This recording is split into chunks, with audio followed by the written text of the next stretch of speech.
Today I'm going to tell you about all 14 gates in solo leveling. I'm counting them down from meh to oh my god run for your life. And I'll also be answering questions like why were the red gates popping up left and right? Like aren't they supposed to be rarer than the attention your crush is giving you? And why are D rank gates more trouble than they're worth? Like Jinwoo and Suho's encounters with D rank gates were not your average experience. Some dangerous shit always popped up. Maybe D rank gates are cursed. I don't know. Now, I don't know if I need to talk about E rank gates at this point, honestly. I mean, these are like the tutorial gates, you know? The ones where newbie hunters go to flex their skills but end up tripping all over their own swords. The monsters here are basically glorified squirrels or pigeons. Annoying, but not exactly terrifying. Honestly, if you die in an E rank gate, then it was just meant to be. You should have killed yourself. Also, there's been no mention or exploration of E rank gates in the story. And considering a gate's size can be affected by how high its ranking is, an E rank gate is probably the size of a kitchen cabinet or a doggy door. Imagine sending your dog to clear out an E rank gate. The boss is probably Thomas the cat from Tom and Jerry. Just whack his face with a golf club and call it a day. Anyway, let's skip ahead to the more real gates. Let's take a look at the double Ds. And by that I mean dangerous D rank gates, you dirty minded dog. Here's an honest question. Why are D rank gates more trouble than they're worth? First, there was that double dungeon incident where only 6 out of 17 hunters made it out of what was supposed to be an easy D rank dungeon crawl. People got clapped in the most gruesome ways. They didn't even see it coming. I mean, think about it from a C ranker's point of view. There you are, face to face with another D rank gate, which is usually roughly the size of a standard door. You're probably thinking, it'll take like an hour or two to clear this, so I should still have some time to get home, shower, and then meet my hinge match by 7 PM tonight. Maybe get some action if I'm lucky. Just to end up entering a double dungeon and getting lasered into oblivion. Your feet being the only remaining evidence of your existence. Only Sung Jinwoo got the rewards of that experience, but he had to lose a leg and get skewered like kebab first. Meanwhile, the others who escaped with their lives got a consolation prize of PTSD and a trip to the nearest hospital. Then the second time a D rank gate showed up, it was Sung Suho's turn to fight his way out, against the monarch of Fang himself. Well, it was actually a sword with Raken's consciousness possessing it, but you get my point. And to think bro just wanted to level up and give Beru some mana crystal to munch on. Didn't expect a monarch level artifact would be there looking like the sword in the stone, waiting for the next king of England or something. You know, if I had a nickel for every time a D rank gate hides a scary boss battle, I'd have 2 nickels. Which isn't much, but it's weird that it happened twice. But now that I think about it, it actually made sense that the Kartanon temple showed up in that D rank dungeon. I don't know if you've realized this, but in the later chapters, Ashbourne basically told Jinwoo that he's been keeping tabs on him, like a stalking ex-girlfriend. Don't get it twisted though, he was only observing Jinwoo to see if he was worthy enough of inheriting the title of Monarch of Shadows, which meant he knew Jinwoo was an E-ranker and couldn't join dungeon raids in high-ranking gates. So it makes sense that he and the architect would put the Kartanon temple in the dungeons that Jinwoo could only access at the time, which are usually D-rank gates and dungeons. Also, since D-rank gates were basically for noobs, there would be zero chance of an A-rank or S-rank hunter accidentally finding the Kartanon temple there and ruining the architect's plans. Because honestly, normal D-rank gates are like the middle school of gates. They're awkward, a little dangerous, but not the end of the world. Regular D-rank gates are a step up from an E-rank. They're still not exactly call your mom and say goodbye levels of scary. The monsters here are tougher, but high-ranked hunters won't break a sweat. Up next are C-rank gates. The high school gates where things start to get real. The monsters behind C-rank gates are no joke. I'm talking giant spiders, massive insects, fearsome wolves, crazy man-eating monkeys, and other stuff that'll give you nightmares. This is where hunters start to prove they're not just here for the Instagram clout. Fun fact, if you survive a C-rank gate, you officially earn the right to brag at parties. Congrats. But if you're Sung Jinwoo, there's always gotta be a twist. Like that time Jinwoo had to fight a massive spider boss on his own after getting trapped by Hwang Dong-suk and his lizards. Well, Hwang Dong-suk probably thought he would be easy pickings, considering he was an E-rank hunter. Even for C-rank gates, the Hunter Association rules are fairly strict. In order to enter a C-rank gate, a party must have at least 10 people, and at least half of them must be C-rank or higher. They basically just brought Jinwoo and the other guy, Yoo Jin-ho, as filler members. At least that's what Jinwoo thought in the beginning. But the real motive became clear when they activated their trap card by blowing up the entrance to the boss's lair. They're hoping to have the boss kill Jinwoo and Jin-ho, then loot their bodies after defeating the boss. But honestly, if Hwang Dong-suk and his team weren't greedy two-timing bastards, they could have been swimming in money right now, cause that C-rank gate was hiding some good shit. large mana crystals everywhere, especially in the area leading up to their boss's lair. Even by their rough calculations, the mana crystals were worth over 1 billion won. That's almost $700,000.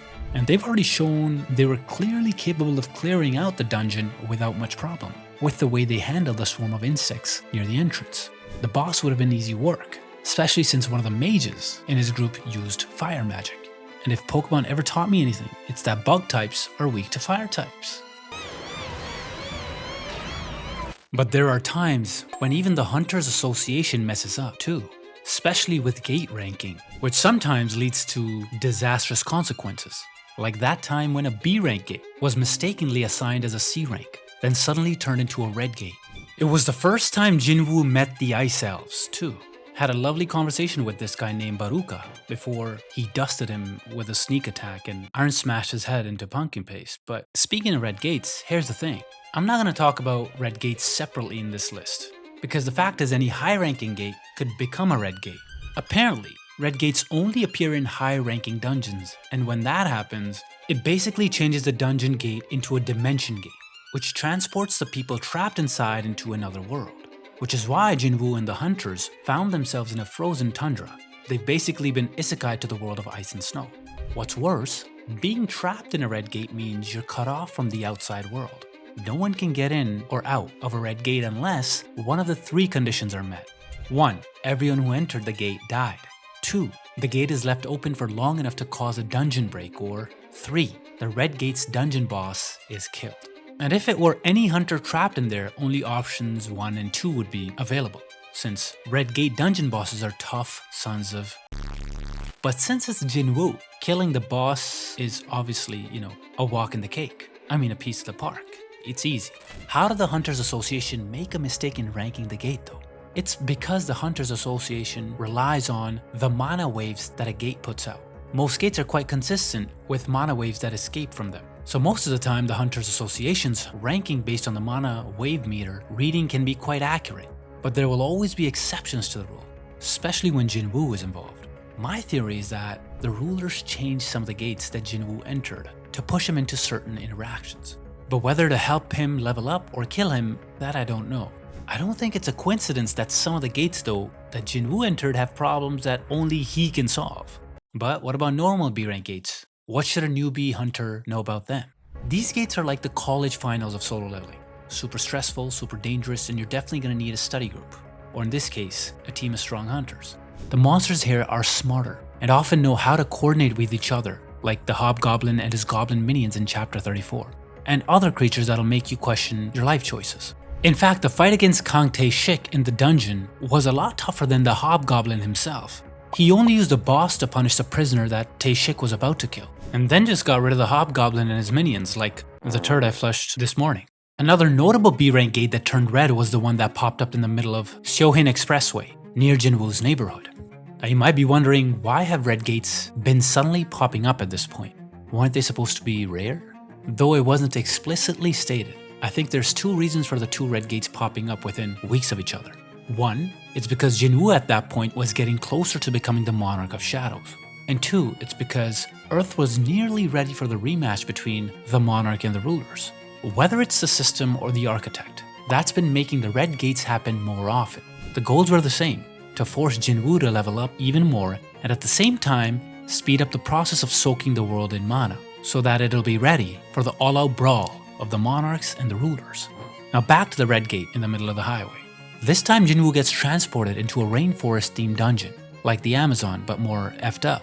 In it, Jinwoo faced tribes of masked treefolk and other monsters, and ended up confronting the boss, the treefolk centaur. It was a massive dude that looked as if Gru and a grey dinosaur had a baby, and gave it a dragon skull for a helmet. Bro was even wearing armor and was quite proud of itself and its companions. And he dissed Jinwoo's short stature. What Buddy didn't know was that everyone already got dusted by Jinwoo's shadow soldiers, and Jinwoo didn't even need to lift a finger to kill him. Beru and Igris gave Brother the 1-2 special, and Tusk buried his ass to the ground with gravity acceleration. After all that though, Jinwoo couldn't get anything out of him, because the system seemed to have interfered with giving Jinwoo more information. At this point, Jinwoo was trying to learn more about the existence of the gates and why the world was the way it is. He noticed it when he faced Baruka, but he glitched and reset right as he was about to spill the tea on who they were and why they wanted to kill humans. The same thing seems to have happened with the tree folk centaur in this game. Looks like the system hates spoilers, huh? Anyway, piece of advice. If you see a B rank gate, just remember, running away is always an option. No shame in it, bro. Next up are the A rank gates, powerful portals that hide a lot of red flags. The monsters here are so terrifying they make our ex's text messages look friendly. I'm talking about creatures that can wipe out entire cities and give even the strongest hunters nightmares. Only the best of the best can survive these gates, and even then it's not guaranteed. Based on Hunters Association gate ranking standards, these are the second most dangerous gates in existence, and so far 3 of these gates were explored in the story. First, let's talk about the Hunter's Guild Gate, where Chahae-in and Choijong-in took care of the Earth Giant boss. Jinwoo was amazed that the Earth Giant in that dungeon was stronger than Matus. This dude was given major Demon Castle boss energy, you know what I mean? Dude should have guarded floor 75 instead. That Necromancer guy got dusted so easily it wasn't even funny. Jinwoo almost ran into the Earth Giant on his first trip through an A-rank gate while pretending to be a miner for the Hunters Guild. And no cap, the mana waves coming off that boss were so strong they made him shake in his standard issue steel-toed boots, or whatever footwear miners are wearing these days. Choijong-in, Chahae-in, and the rest of the Hunters Guild had to squat up, but not before they made sure the miners and recovery team got their loot, crystals and monster drops, before wrapping it up. Meanwhile, the second A-rank gate almost resulted in the loss of an entire Hunters Guild strike squad, all because the orcs decided they were going to be that night's entertainment. Sun Ki-hoon and the B-team strike squad were quite confident with it at first too, but Kargalgan, the dungeon boss, had different plans in mind. He straight up blocked the exit with his powers and poisoned the mages. Then he tricked the humans into coming into the throne room, only to drop the bomb that they're gonna be the entertainment for his crew. Like Squid Game, but 1,000 times worse. After that, he yeeted Sun Ki-hoon around like a ragdoll. But then Jinwoo was like, aight, that's enough of this nonsense. Kargalgan wasn't weak at all though. Dude had really powerful spells at the ready, and if it were just the strike squad there would have been no survivors. But the Monarch of Shadows is not your average hunter, you know what I'm saying? And his shadow soldiers are not your average summons. Kargalgan went, what the WTF? When Jinwoo flipped the script and brought the dead orcs back to life to kill him. Like, sorry buddy, but this guy's way out of your league.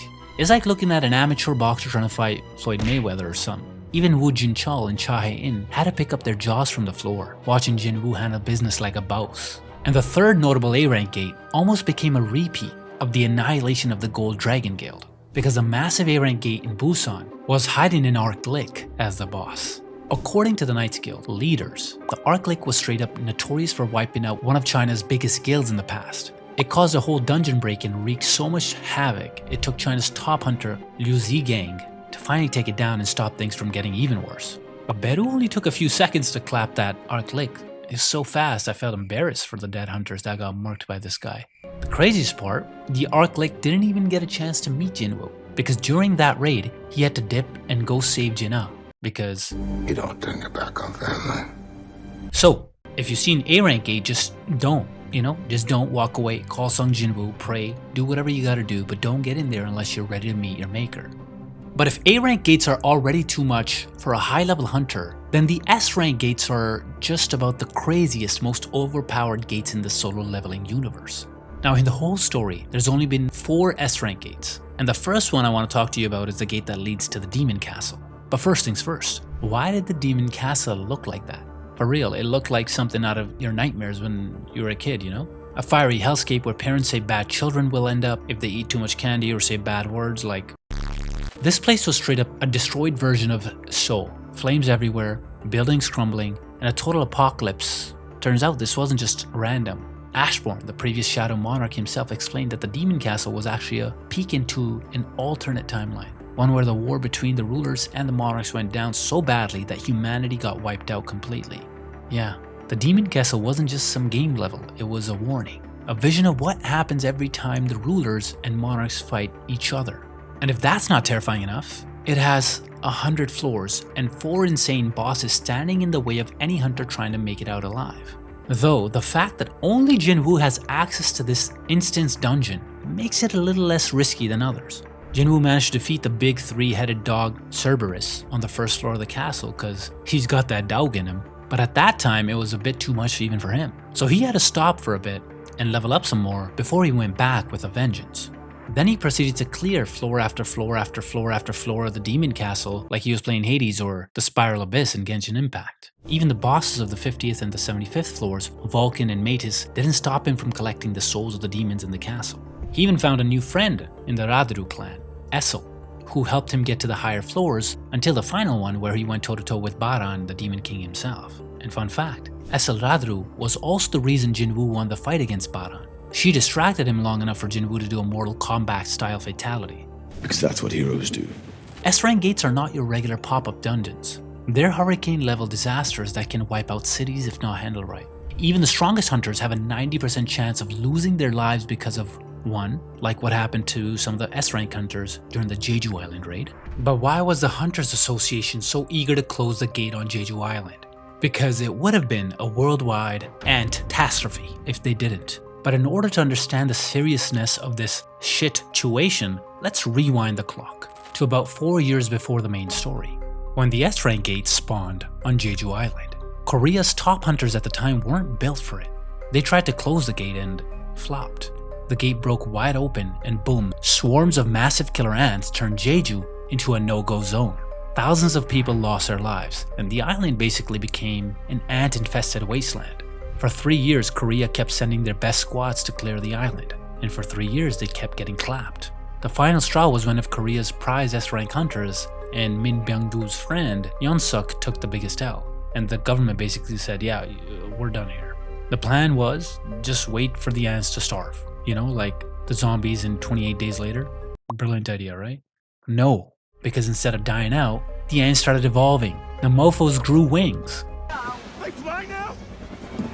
They fly now! Now they weren't just stuck on Jeju anymore. They were ready to invade the mainland. Korea was straight up panicking, and that's when Japan's strongest, the Blade Guild, stepped in like, hey yo, I got you fam. And their strategy was quite simple. The Japanese S-rankers would act as bait, while the Korean hunters snuck into the nest and took out the queen. Seemed like a solid plan at the time, until it wasn't. At first it was light work. The Japanese were mowing through the ants, Koreans slipped in and assassinated the queen. Easy dubs all around, high fives, let's go home and celebrate. But then, the real boss stepped in, the Ant King. The dude was built different. He pulled up and wrecked half the raid party like they were nothing. 8 S-rankers, gone. That included Goto Ryuji, the leader of Blade Guild himself, and Min Byung-doo, who was unfortunately this team's healer. At this point, the raid was about to be a total disaster if not for the GOAT himself. Your boy Sung Jin Him said nah, I'd win, and soloed the Ant King in an insane fight and straight up saves everyone. No backup, no extra help, just Jinwoo being him. With the dungeon boss dead, the surviving hunters evacuated ASAP, but Jinwoo stayed behind to finish the job. He even used the Ant King's shadow, which he named Beru, to wipe out the rest of the ants. Then he went back home like it was just another Tuesday, ain't it? But this wasn't the only instance where an S-rank gate clowned S-rank hunters hard. The next one happened just months after the Jeju Island raid in Tokyo. I mean, talk about kicking a country when it's already down. Japan was still licking its wounds. They lost 7 of their S-rank hunters, including their MVP, Goto Ryuji. That left them weaker than a Wi-Fi signal in a basement. Then bam, another S-rank gate pops up in the middle of Tokyo. Japan was like, TF is this? Is God messing with us right now? But they had no one left to handle it, and it'll take a national level hunter to bring down an S-rank gate, so they did what anyone would do, called for backup. Problem is, instead of calling the person who cleared Jeju Island, you know, ya boy, Jinwoo, they decided to trust the wrong person. Enter Yuri Orlov, a Russian S-rank hunter with a big ego and an even bigger price tag. He offered to block the gate with his barrier magic for a cool $10 million a day. Japan was desperate though, so they said shut up and take our money. But Yuri's plan was about as solid as a Jenga tower in an earthquake. When the gate finally broke, Yuri tried to hold it with his barrier. It worked for like 2 seconds. Then a giant came out, smashed his barrier like it was made out of Legos, and swallowed Yuri whole. Hunters scrambled to fight back, but it was a total disaster. Millions of civilians died, the majority of the city in ruins, and the raid team scattered to the wind. It was looking like game over for Tokyo, until Sung Jin Him showed up to save the day again. Dude rolled in like, I got this, and absolutely schooled 28 out of 29 giants, with the biggest one getting mutilated both inside and out by Jinwoo and Beru.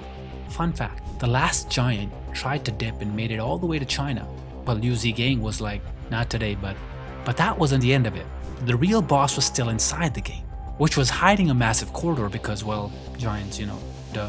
And as Jinwoo jumped into the gate, he found Leisha, the king of giants and the monarch of the beginning. Bro was tied up for some reason though. It wasn't his choice, unlike what Rihanna's song would have you believe. Chains and whips excite me and all that shit. Leisha tried to sweet talk our hero into releasing him. He even spilled the beans on everything, from why the gates existed to what the monarchs and the rulers and goals are, just to convince Jinwoo to let him go. But your boy was too quick. He realized Leisha also had an essence stone in his body, and he still got the voice within telling him to wipe out humans. So Jinwoo went, sorry buddy, can't have you killing my homies right now, and relieved him of his head, Kill Bill style. So what's the lesson here? Don't mess with S-rank gates unless you've got Sung Jinwoo on a speed dial. Maybe don't trust a guy who charges $10 million a day just to get eaten by a giant, But nothing beats the horror and the destruction of the very first S-rank gate, and a dragon so powerful he turned the west coast of America into his personal barbecue pit.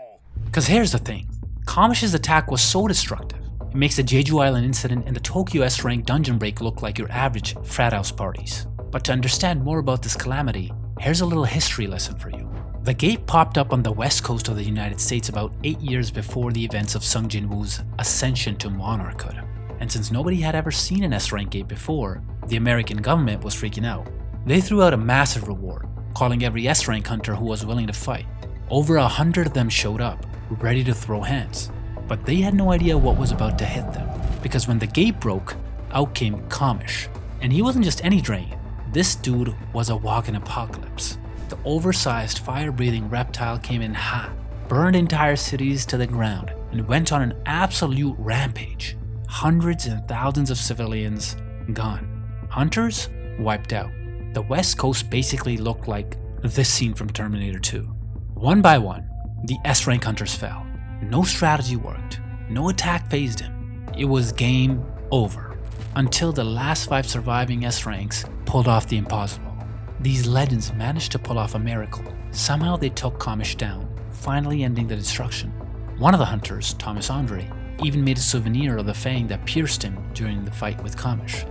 He had it turned into spicy daggers that he called Kamish's Wrath, which he gifted to Sung Jinwoo several years after the incident. And for their efforts, the 5 hunters were given a title equal to the world leaders, national level hunters.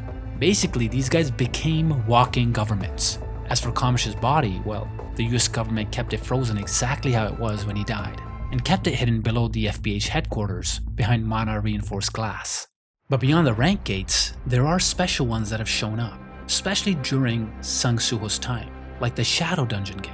Here's a fun fact, the first instance of a Shadow Dungeon Gate isn't the one Sung Suho opened in Ragnarok, nor the one Jinwoo opened the first time he learned he could make gates. Nope, the first Shadow Dungeon Gate that appeared was that massive gate which hovered over Seoul. To think everyone was so anxious about it. Even Jinwoo didn't know what to do. He couldn't even get in and seal it off.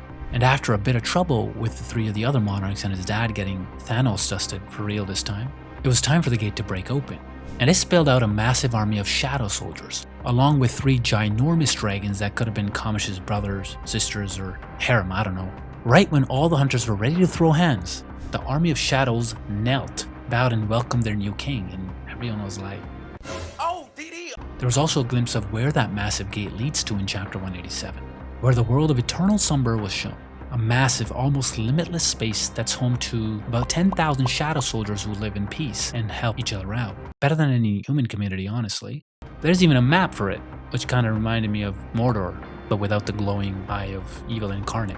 But Sung Suho's shadow dungeon is a little different. For one, it's way smaller than the world of eternal slumber, but with the way it's set up, it's kind of an extension of that world too. It looks like a ruined version of Korea with buildings and streets overgrown with nature. Kind of like what happened during the first decades after the people got petrified in Dr. Stone, but a lot darker and more ominous. The good thing about this new dungeon though was that it doubled as a training area for Suho and his new companion, and it became his headquarters too, where he could camp out and rest with Beru, Fang, and Esso. He even managed to use the Shadow Dungeon as Amat's new dungeon, where his chains could be anchored, just until they can find a way to break those and set him free, I guess. It may not be as dangerous as the previous gates, but considering its entrance to the land of the dead, I doubt even S-rank hunters would mess with the Shadow Dungeon Gate. And it's not like they can get in easily anyway. According to Beru, the living cannot set foot in the dungeon without the owner's permission, which was Suho in this case. Gate security is tighter than your... Nope, not gonna say it. There are kids watching this. By the way, speaking of Amit, the last gate in this list basically showed up because of him. A special quest gate. And honestly, this might be the rarest type of gate that has ever been shown. Because in the past, Jinwoo didn't have to deal with emergency gates like these. He just got notified with certain quests, depending on which situation he was in or what gate he entered at the time. And whenever he entered the penalty dungeon, there was no gate. He just got teleported there every time, and got teleported back to where he was before, once the punishment was over. But for the first time, in chapter 24 to 25 in Ragnarok, a special quest gate showed up, and inside the Shadow Dungeon too. Along with it was an urgent quest to enter the gate and remove the cause of the dimensional crack. What's even more surprising was that the gate brought them almost halfway around the world to a field dungeon in Egypt. God, if I had gates like these under my command, I'd never be late for anything, ever. I could pop back into Canada and visit the folks, then go back to my favorite restaurant in India in time for dinner. Anyway, Sang-Suho found out that Amit, the heir of the monarch of the Iron Body, was trapped in this field dungeon. And with a little bit of convincing, plus a dash of killing the dungeon boss, Suho fulfilled the quest and moved Amit into a new, fully furnished home. But is there a chance that another special quest gate might open up in the future? Definitely. Sang-Suho will be facing a lot more of Itarim's apostles, and maybe Itarim themselves, when the time comes, so there's a high chance that not only will special quest gates happen again, they will become more frequent and a lot tougher too. And it's no thanks to Itarim and their apostles. I mean, Itarim's apostle, TL, had to disassemble his body into fragments and send those pieces through the dimensional rift, one by one to get to Earth undetected. I doubt Buddy's the only one doing that. So Suho will most likely have his hands full in the near future, fighting off Itarim and their minions, while Daddy Dearest holds down the fort against the gods of outer space. But did you know that the strongest, craziest dungeon bosses that Jinwoo fought wasn't behind an S-rank gate, but a noob one?